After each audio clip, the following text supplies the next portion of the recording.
Multiway Preflop Common Scenarios. In online poker games, multiway pots happen constantly, especially when you are multi-tabling and someone decides to see a flop because it is cheap. Your edge comes from treating multiway pots as a different game, not as heads-up poker with extra people watching.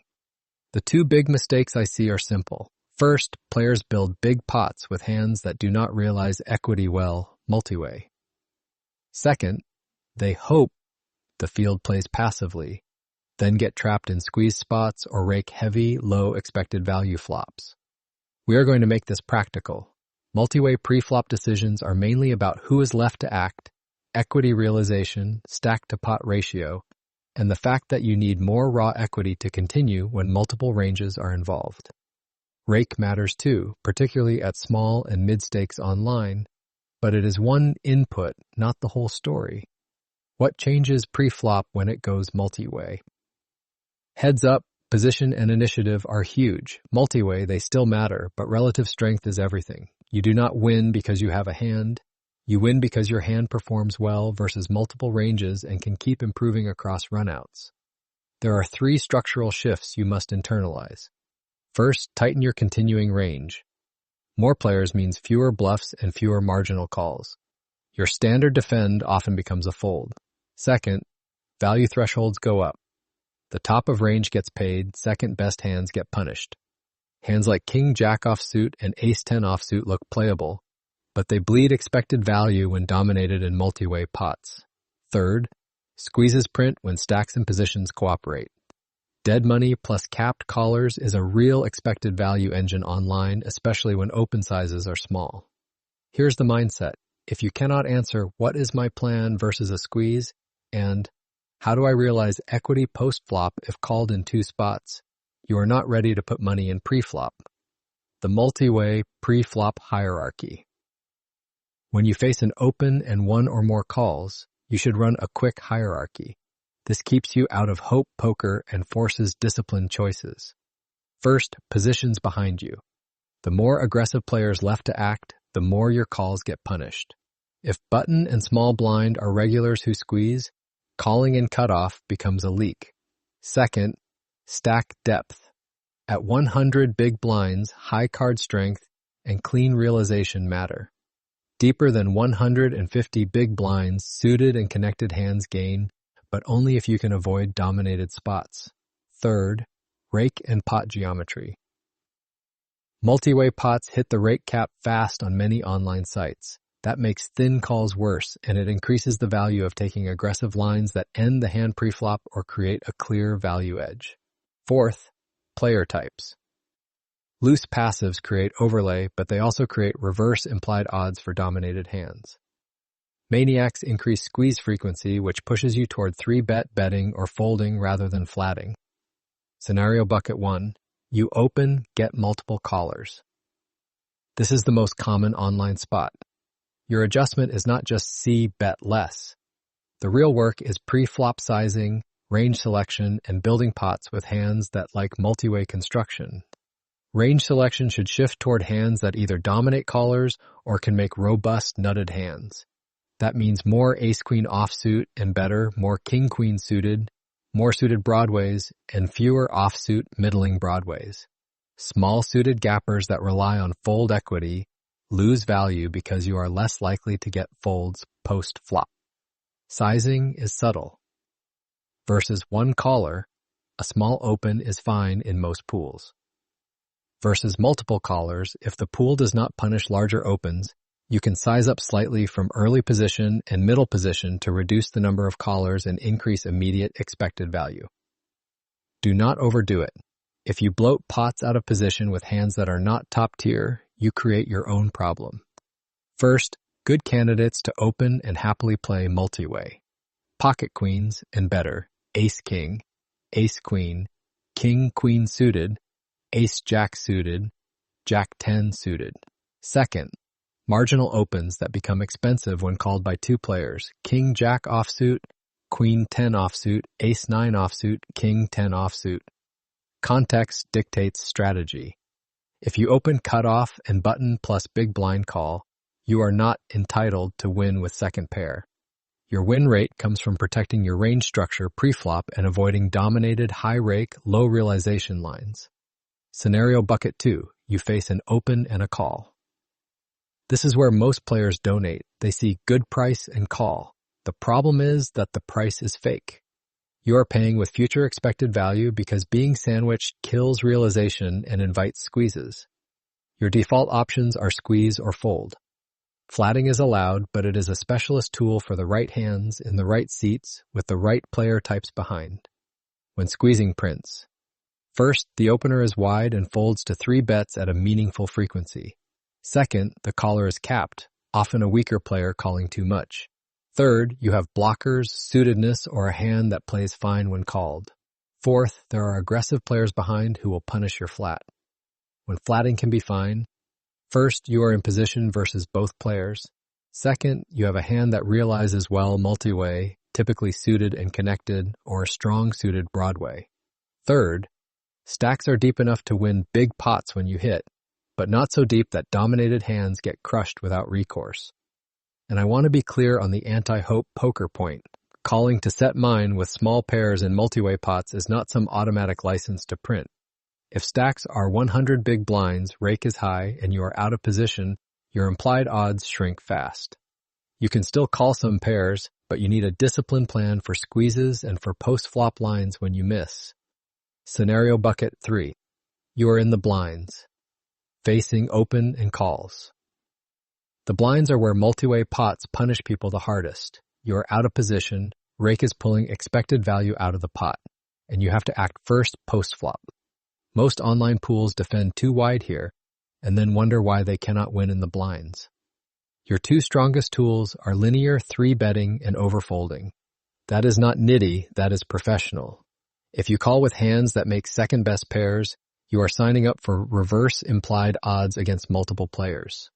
First, big blind versus open plus 1 or 2 calls. 3-bet more of your strong broadways and suited ace-x that do well when you isolate. Fold a lot of offsuit junk that would be a defend heads up. Second, small blind versus open plus call. Your flatting range should be very tight. Squeezing becomes higher priority because completing creates a multi-way pot where you are guaranteed to play out of position versus everyone. Also, always count the aggressive players.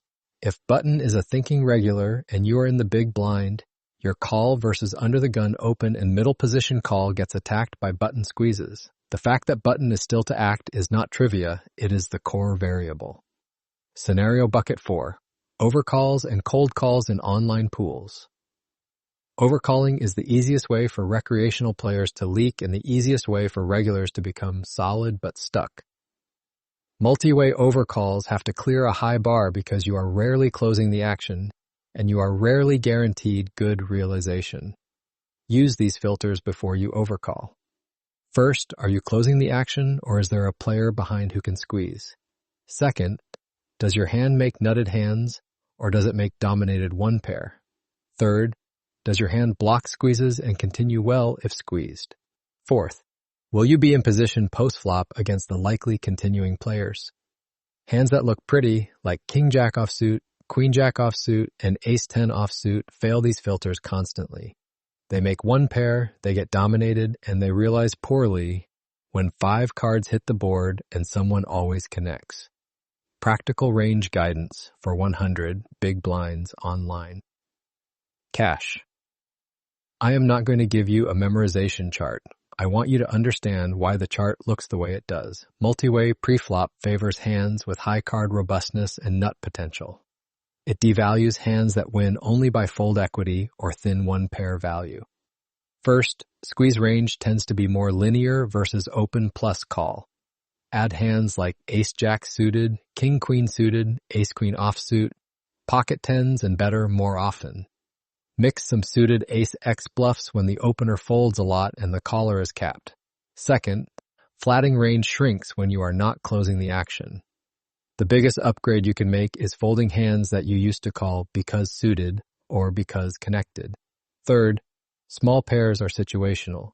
They do better when you are in position, stacks are deeper, and you expect multi-way payoffs with weak players. They do worse when you face squeezers behind and high rake. One more practical note for online poker environments. Many pools use small opens like 2x or 2.2x. That can create more multiway pots, which tempts you to peel wider. Fight that urge. Adjust by 3-betting a bit more and overcalling less, not by defending everything. Hand scenario, the squeeze trap that you avoid. Game, 6 max online. Kashai, 100 big blinds. You are in the small blind.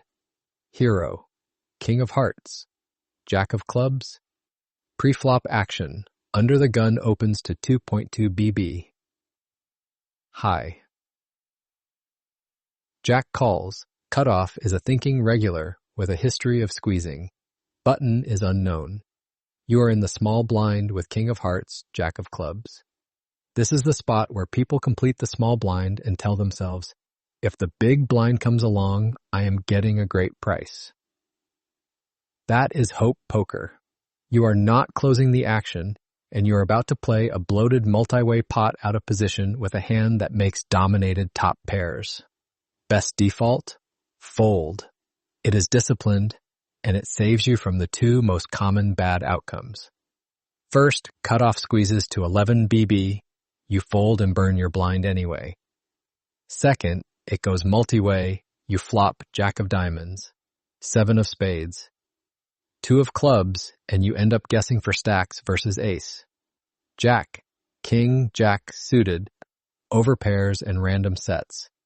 Exploit option, if under the gun is wide and folds too much to 3 bets, and hijack is a weak caller who overfolds post-flop, you can squeeze instead of folding. Size it to a real squeeze size, something like 12 BB to 14 BB, because you are out of position and you want to deny the field the correct price. Your goal is to win pre-flop often enough, and when called, to be in a pot where your range is stronger and less capped than theirs. Notice what we did not do. We did not take the small blind overcall and pray nobody attacks us. You make money online by controlling who gets to continue and at what price. Common leaks and how to fix them. Leak 1, overcalling because it is cheap. Fix it by tracking who is left to act. If there is a competent player behind, your call is not a call, it is a donation that invites a squeeze. Leak 2, overvaluing offsuit broadways. Fix it by asking one question. When I make top pair, am I usually ahead versus 2 ranges or 1? Multiway, the answer is often 1. That is not good enough. Leak 3, passive small blind play. Fix it by simplifying. In the small blind, you primarily 3-bet or fold versus open and call structures. Flatting should be rare and purposeful. Leak 4, set mining without math. Fix it by respecting rake and stack to pot ratio. If you cannot win a big pot when you hit, or if you are likely to face squeezes, the call is not justified. Key takeaway. Multiway preflop is not about getting a price. It is about equity realization and who is left to act. Tighten your flats, especially from the blinds. Prefer squeezing when dead money and capped callers are present, and ditch dominated hands like King-Jack offsuit that look playable but bleed expected value in multi-way, high-rake online pots. Now, let's test your edge. Question 1. What are the 2 biggest multi-way pre-flop mistakes the article highlights? Answer. Building big pots with hands that realize equity poorly multi-way and flatting while hoping the field stays passive. Inviting squeezes and low expected value, high-rake flops. Explanation. The article frames multi-way as a different game. Marginal hands realize worse versus multiple ranges, and passive flats get punished by squeezes and poor pot geometry. Question 2. According to the multi-way preflop hierarchy, what is the first factor you should check when facing an open and 1 or more calls? Answer. Positions behind you, who is left to act, especially aggressive players who can squeeze. Explanation. The article emphasizes that being punished by squeezes and poor realization is driven primarily by the players still to act and their tendencies. Question 3. In scenario bucket 2, you face an open and a call. What does the article say your default options should be? Answer, squeeze or fold. Flatting is a specialist tool for specific conditions. Explanation. The article argues the good price is often fake in sandwich spots because realization drops, and you invite squeezes from players behind. Question 4. When you are in the blinds facing an open and calls, what two primary tools does the article recommend using? Answer: linear 3 betting and overfolding. Explanation: from the blinds you are out of position, and multi-way pots create reverse implied odds, so the article recommends tighter, more aggressive, or disciplined approaches. Question 5. In the featured small blind scenario, what is the best default action? And what sizing does the article suggest if you take the exploit squeeze option? Answer: best default is to fold. If exploiting, squeeze to about 12 babi to 40 ni. Explanation: the scenario warns against completing without closing the action versus likely squeezes and dominated top pair outcomes. The exploit squeeze uses a real size to deny price and win preflop often enough. Study hard, play smart. That's it for now. I'll see you in the next lesson.